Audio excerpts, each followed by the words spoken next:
Mukunda Jewellers, first ever factory outlet opening soon in Jubilee Hills.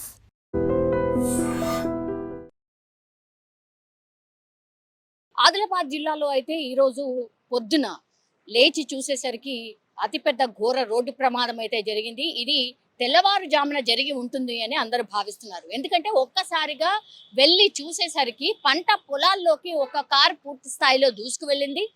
పల్టీలు కొట్టి పంట పొలాల్లోకి వెళ్ళిపోయినటువంటి situation. అందులో కారులో ప్రయాణిస్తున్న నలుగురిట్లో స్పాట్లోనే ముగ్గురు చనిపోయినట్టుగా చెప్తున్నారు.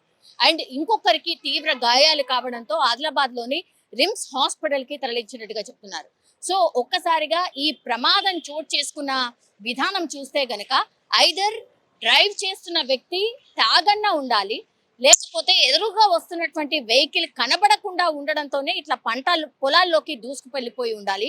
ఎందుకంటే రోడ్ ఎక్కడో ఉంది అండ్ ఆ కారు పూర్తి స్థాయిలో అక్కడ ఏమైనా ఢీ కొట్టిందా అని అంటే ఆ ఆనవాళ్ళు కూడా కనిపించట్లేదు. చాలా స్పీడ్లో సడన్ గా బ్రేక్ వేయడంతో పంట పొలాల్లోకి దూసుకు వెళ్ళిన ఆనవాళ్ళు అయితే స్పష్టంగా కనిపిస్తున్నాయి. సో పూర్తి స్థాయిలో అధికారులు అయితే అక్కడికి చేరుకొని ఎలా జరుగుంటుంది ఏంటి అనేది కూడా పూర్తి స్థాయిలో విచారణ అయితే చేస్తున్నారు. కానీ స్పీడ్ వల్లనే లేదంటే డ్రైవర్ మద్యం మత్తులో ఉండడం వల్లనే ఇది జరిగి ఉంటుంది అనేసి ప్రాథమికంగా అయితే ఒక అంచనాకైతే వచ్చారు. ఒక్కసారిగా రోజువారీగా పంట పొలాల దగ్గరికి వెళ్ళినటువంటి వాళ్ళు ఈ ఇన్సిడెంట్ చూడడంతో పోలీసులకు సమాచారం అందించారు. ఇది తరోడా గ్రామానికి సంబంధించిన రోడ్డు దగ్గర జరిగినటువంటి ప్రమాదం. వీళ్ళందరూ కూడా ఆదిలాబాద్కి సంబంధించిన వాళ్ళు అని చెప్తున్నారు. వాళ్ళ పేర్లు వచ్చేసి షేక్ మొయినుద్దీన్, మోయిన్, కీర్తి సాగర్ అండ్ ఇప్పుడు ఎవరైతే గాయపడ్డారు అన్నటువంటి వ్యక్తి ఎవరైతే ఉన్నారో యోగేష్. వీళ్ళందరూ కూడా ఫ్రెండ్స్ అని చెప్తున్నారు. ఫ్రెండ్స్ అందరూ కూడా మరి కలిసి ఎటు నుంచి ఎటు వెళ్తున్నారో తెలియదు.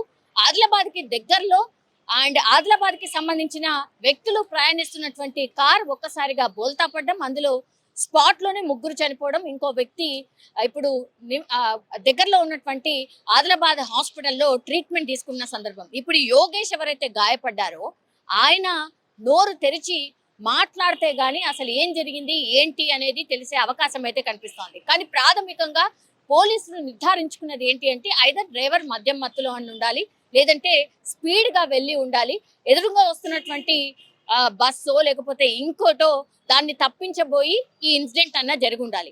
ఎందుకు ఈ ప్రాథమికంగా ఈ అంచనా వేస్తున్నారంటే అక్కడ ఊరు ప్రాంతం కాబట్టి సీసీ కెమెరాలు కానీ అవి ఏవి కూడా లేవు.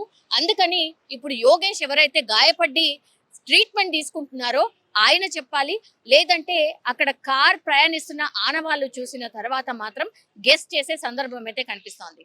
కానీ ఒక్కసారిగా ఆదిలాబాద్ ప్రాంతంలో ఒక బిగ్ యాక్సిడెంట్, ఘోర ప్రమాదం, అందులో స్పాట్లోనే పంట పొలాల్లోకి కార్ దూసుకు వెళ్ళిన సంఘటనలో ముగ్గురు చనిపోవడం ఇప్పుడు కలకలం అయితే క్రియేట్ అవుతుంది. నిజంగా ప్రస్తుతం ఉన్నటువంటి సమాజం దేనికి ప్రయారిటీ ఇస్తుంది?